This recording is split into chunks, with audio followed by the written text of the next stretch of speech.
சகோதர பாச உணர்வோடுதான் 75 ஆண்டு காலமாக இந்த இயக்கத்தை பேரறிஞர் அண்ணா அவர்களும் தொடர்ந்து தலைவர் கலைஞர் அவர்களும் அதற்கு பின்னால் அவருடைய வழியில இப்போது நானும் நடத்தி கொண்டிருக்கிறேன்.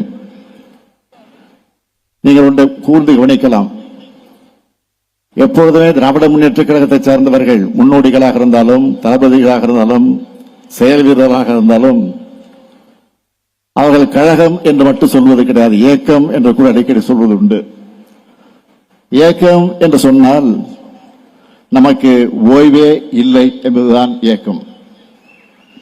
இந்த 75 ஆண்டு காலமும் ஆட்சியில் இருந்தாலும் இல்லை என்று சொன்னாலும், அது தேர்தல் சமயமாக இருந்தாலும் இல்லை என்று சொன்னாலும், எப்பவுமே நம்முடைய இயக்கம் நின்றது கிடையாது.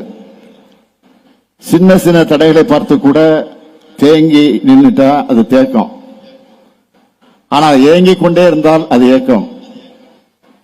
இப்படி சுறுசுறுப்பாக இருக்கிற காரணத்தால் தான் நம்முடைய கட்சி இன்றைக்கும் சீர்நிலைமையோடு கம்பீரமாக நடைபெற்றுக் கொண்டிருக்கிறது. நாமெல்லாம் எவ்வளவு ஆக்டிவா இருக்கணும் உங்களுக்கு எல்லாம் நல்லா தெரியும். உதாரணத்துக்கு சொல்லணும்னா, சில மாதங்களாக நான் அறிவாலயத்தில் இருந்து கொண்டு உடன்பிறப்பே வா என்ற தலைப்பின் கீழ் ஒவ்வொரு சட்டமன்ற தொகுதியில் இருக்கக்கூடிய நிர்வாகிகளை எல்லாம் அழைத்து தனித்தனியாக 1 to 1 என்று சொல்வார்களே, தனித்தனியாக தொகுதி வாரியாக அந்த நிர்வாகிகள் எல்லாம் அழைத்து நேர்காணல் நடத்தி கொண்டிருக்கிறேன், ஆய்வு செய்து கொண்டிருக்கிறேன். அப்படி ஆய்வு செய்கிறத வெளிப்படுத்தக்கூடிய மகிழ்ச்சிய நம்பிக்கைய நான் தெம்பா பணியாற்ற எனக்கு அதற்கு ஊக்கமாக வந்து கொண்டிருக்கிறது, இருந்து கொண்டிருக்கிறது. இதுவரையில ஏறக்குறைய 80 தொகுதியில முடிச்சிருக்கிறேன். விரைவில் 234 தொகுதியில நான் முடிப்பேன் என்ற நம்பிக்கை எனக்கு, அதை முடித்தே தீருவேன். அது ஒரு பக்கம். 2021 ஆட்சிக்கு வந்த பிறகு நீங்கள் கவனித்து பார்க்கலாம். ஒரு பக்கம் ஆட்சி பணி, அரசு விழாக்கள், சுற்றுப்பயணங்கள், நாள்தோறும் புதிய புதிய திட்டங்கள் என்ற அறிவிப்பு, இது ஒரு பக்கம். அதே போல கட்சி பணி என்று எடுத்துக்கொண்டால், உதாரணத்துக்கு சொல்லணுமா, நேற்று ஞாயிறு அன்றைக்கு ஞாயிற்றுக்கிழமை காலையில மாவட்ட செயலாளர் கூட்டம் காணொலி காட்சி மூலமாக நடத்தினேன். அதற்கு பின்னால வாக்காளர் திருத்த பட்டியல் பணிகளை பற்றி நடைபெறவிருக்கக்கூடிய SIRக்கு எதிரான அந்த பிரச்சனை, நாளை தினம் நாம் நடத்த இருக்கக்கூடிய கண்டன ஆர்ப்பாட்டம் SIR கண்டிச்சு, ஆக இது பற்றி எடுத்து சொல்வதற்காக நேற்றைக்கு மாவட்ட செயலாளர்கள் கலந்து பேசினேன். அதை எப்படி நடத்த வேண்டும் என்று நம்முடைய கூட்டணி கட்சி சார்பில் நடத்த இருக்கக்கூடிய அந்த ஆர்ப்பாட்டத்தை சிறப்பாக நடத்திட வேண்டும் என்று அறிவுறுத்தி இருக்கிறேன். அது மட்டும் இல்ல, நேற்றைக்கு நீங்கள் வீடியோ பார்த்திருப்பீங்க, டிவில எல்லாம் பார்த்திருப்பீங்க.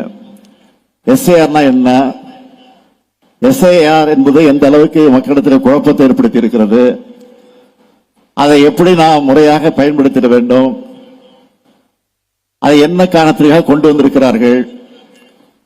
எனவே அது குறித்து நம்முடைய பொதுமக்களும் விழிப்புணர்வு பெற வேண்டும் என்பதற்காக வீடியோ ஒன்றை வெளியிட்டிருக்கிறேன். அதையெல்லாம் முடிச்சுட்டு மாலையில விமானத்தை பிடிச்சு திருச்சிக்கு வந்து இறங்கி அதற்கு பிறகு இந்த திருமண நிகழ்ச்சியில் நான் கலந்து கொள்ள வந்திருக்கிறேன். இதை முடிச்சுட்டு புதுக்கோட்டைக்கும் போக போறேன். ஆக இப்படி ஏங்கிக் கொண்டிருப்பதுதான் எனக்கு பிடிக்கும். அதனாலதான் இது ஏக்கம் என்று சொல்லுகிறோம். தொடர்ந்து இயங்கிக் கொண்டே இருக்க வேண்டும். அதற்காகத்தான் இது இயக்கம் என்று நாம் சொல்லிக் கொண்டிருக்கிறோம். அப்படித்தான் நிக்க நேரம் இல்லாம நாம் வேலை செஞ்சுட்டு இருக்கிறோம். நான் மட்டும் இல்ல, இயக்கத்தில் இருக்கக்கூடிய முன்னோடிகள், இங்க இருக்கக்கூடிய செயல் வீரர்கள் இன்றைக்கு பம்பரமாக பணியாற்றிக் கொண்டிருக்கிற காட்சிகள் எல்லாம் நான் தொடர்ந்து பார்க்கிறேன். ஆக என்ன காரணம்? எதிரிகளாக இருக்கக்கூடியவர்கள் புது புது உத்திகளோடு நம்மை தாக்குவதற்கு, நம்மை அழிப்பதற்கு, ஒழிப்பதற்கு புது புது முயற்சிகள் எடுத்திருக்கிறார்கள். வருமான வரித்துறையை ஏய்ப்பிவிட்டார்கள். அதற்கு பிறகு பல்வேறு CBA என்றெல்லாம் சொல்லி பல்வேறு குற்றப்புலனாய்வுத்துறை மூலமாக எல்லாம் பல பல ஆயுதங்கள் எல்லாம் எடுத்து நம்ம மிரட்டி பார்த்தார்கள். இப்பொழுது SIR என்று சொல்லக்கூடிய ஒரு ஆயுதத்தை எடுத்து திராவிட முன்னேற்ற கழகத்தை இதன் மூலமாகத்தான் ஒழிக்க முடியும் என்று முடிவு செய்து எடுத்திருக்கிறார்கள்.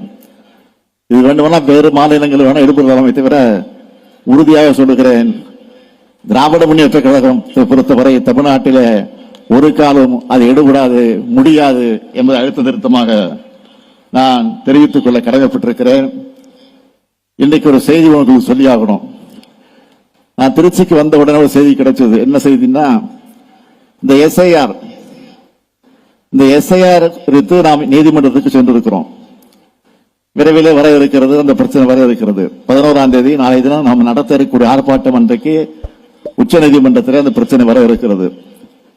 நேற்று திடீரென்று அதிமுகவின் சார்பில் உச்ச நீதிமன்றத்துக்கு போய் திராவிட முன்னேற்ற கழகம் வழக்கு போட்டிருக்கக்கூடிய அதில் எங்களை சேர்த்துக் கொள்ள வேண்டும் என்று திடீரென்று போய் ஒரு மனு தாக்கல் செய்திருக்கிறாங்க.